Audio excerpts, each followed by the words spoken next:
Ինչ անում Ադրբեջանը։ Ադրբեջան փակել է այդ։ Տվյալների փոխանակումը, տրամադրումը եւ այլն։ Փակած է դա։ Ու դու այստեղ հավասարը դիրքերից բնականաբար չես կարող բանակցել, որովհետև ռազմավարական բալանսավորումն է խախտվում այստեղ։ Սա եւս մեկ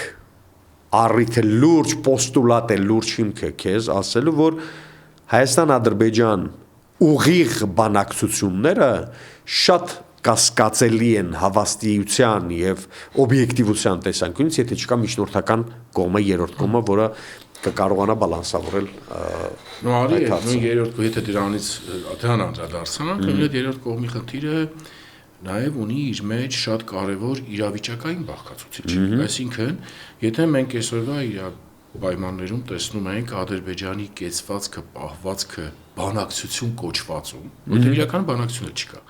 Կա ուրեմն ցանկությունների թերթիկ, լրացվում է, փոխանցվում է, իրականացվում է եւ այլն, հա։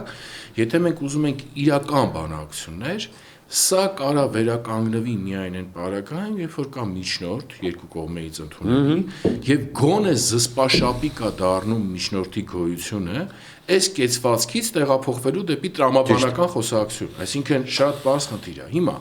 բայց այդ միասին մի քանի բաներ դի ֆիքսենք, հա։ Այսինքն առաջին դու դրան անդրադարձար,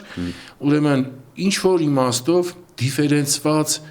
գիտելիքը, տեղեկատվությունը, դրա հետ աշխատելու մեթոդաբանությունը ներսի դաշտը նույն Ադրբեջանի հասկանալու։ Այո։ Կլինի դա ժողովրդագրական պատկերից բխող, կլինի դա քաղաքական սպեկտրից բխող, կլինի դա ուրեմն տնտեսական կլանային, այդ է ուզում ասել, ինչ որ իմաստով այդ կլանայից բխող, այսինքն սրան պետքա տիրապետել իրապես